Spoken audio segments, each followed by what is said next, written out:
আসসালামু আলাইকুম। আজকে একটা নতুন ব্লগ নিয়ে আপনাদের সামনে চলে আসলাম। তো আজকে আমার সেই গ্রামের ছোট কুড়ে ঘরটি আপনাদেরকে দেখাবো।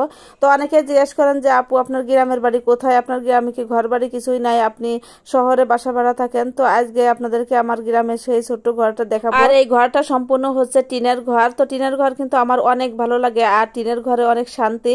তো দেখেন আমার ছোট্ট একটা খাট আছে, আমরা এসে এখানে ঘুমাই, আর আমার বাক্স আছে, আর এই বাক্সের ভিতর মানে বালিশ খেতা এগুলোই থাকে, আর এখানে মিক্সেপ খাওয়া দাওয়ার জিনিসপত্র সবকিছুই আছে।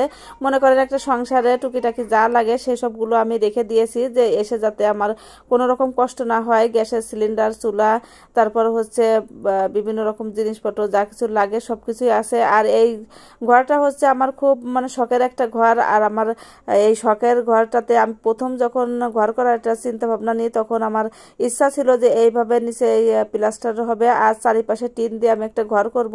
তো আসলে চারিপাশে যে টিন দিয়ে ঘর করেছি, এই ঘরটাতে অনেক শান্তি লাগে। আপনি একটা ছাদের তিনতলার উপর, চারতলার উপর থেকে দেখবেন, আর টিনের একটা ঘর থেকে দেখবেন অন্যরকম একটা শান্তি লাগে। আমি কিন্তু ফ্ল্যাটেও থাকেছি আগে, কিন্তু টিনের ঘরের মতো শান্তি আমি পাইনি। আর এই যে এই বিল্ডিংটা করা হচ্ছে আমার পরে করা হয়েছে, তো ওইটা সম্পূর্ণ আমি দোকান ভাড়া দিয়েছি। আর এই টিনের ঘরে আমরা এসে থাকি, যেহেতু আমরা বাড়ি থাকি না তেমন একটা। আর বাড়ির আশেপাশে যারা আছে এগুলো হচ্ছে আমার দেবর ননদদের ঘর বাড়ি। আর এই পাশে এই যে ডিপ কলও বসানো আছে, আর এই ঘরটা মূলত হচ্ছে ভাড়া দেওয়া ছিল। আর এই সাইডে যে বাথরুম। তো আপনাদের সবকিছু আজকে দেখাই দিলাম। আর আমরা হচ্ছে শহরে থাকি এই জন্য যে আপনাদের ভাইয়া ওখানে চাকরি করে, চাকরি সূত্রে ওখানে থাকা হয় আর কি।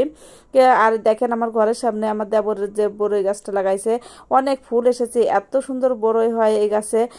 দেখেন মানে গাছটা কিন্তু ওই পাশের দিকে আর ঝাপটায় কত বড় হয়েছে। আর গাছের বড়ই শেষ হয়ে গেলে গাছের ডালপালাগুলো কেটে যখন দেয়া হয় তখন কিন্তু পরের বছর আরো বেশি বড় হয়। আর মাশাআল্লাহ এই গাছের বড়ই খেতে কিন্তু অনেক মজা। তো যাই হোক, এই ঘরটা যখন আমি ভাড়া দিয়েছিলাম তখন কিন্তু এত ভালোভাবে আপনাদেরকে দেখানো হয়নি। তো এখন থেকে আমরা এই গ্রামে এসে এই ঘরেই থাকবো, আর ভাড়া দিব না। কারণ যেহেতু আমি মেয়ে বিয়ে দিছি, আমার জামাই আছে আর আমার দুইটা ছেলে মেয়ে আছে, তো আমাদের এসে বাড়িতে থাকা লাগে, তখন তো ঘরের প্রয়োজন হয়।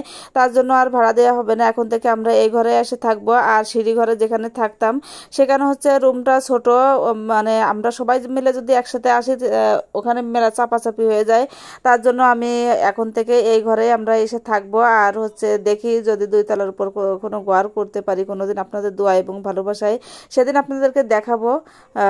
অবশ্যই ভিডিওতে দেখতে পারবেন। তো এখানে আমি একটু মুরগির গোশ রান্না করতেছি। আর স্বামীর বাড়ি যেরকমই হোক না কেন, মেয়েদের কিন্তু সেইটা আপন করে নেওয়া উচিত। আর আমিও তেমন, যতই বাসায় থাকি না কেন, আমার স্বামীর বিটায় যে ঘরটা আছে সেটাই আমার কাছে খুব ভালো লাগে। তো এখানে এসে মনে হয় যে নিজের একটা ঘর আছে, যেমনই ঘর হোক না কেন, মানে মনের ভিতরে একটা শান্তি শান্তি ভাব লাগে। তো আমার ঘরটা দেখে আপনাদের কেমন লাগলো অবশ্যই কমেন্টসে জানাবেন। আমার কিন্তু অনেক ভালো লাগে। আর আমার আসলে এই টিনের ঘর খুবই ভালো লাগে। আমার হচ্ছে আমি যে জায়গায় ভাড়া থাকি তারাও কিন্তু চারিপাশে ইট দিয়ে গাঁথা হলেও আমার উপরে কিন্তু টিনের ছাউনি আছে, কারণ রাতে শুয়ে আপনি শান্তি পাবেন। কথাটা মিলিয়ে দেখবেন যে ছাদের ঘরে শুয়ে আপনি রাতে শান্তি পাবেন নাকি টিনের ঘরে শুয়ে শান্তি পাবেন, অবশ্যই কমেন্টসে জানাবেন।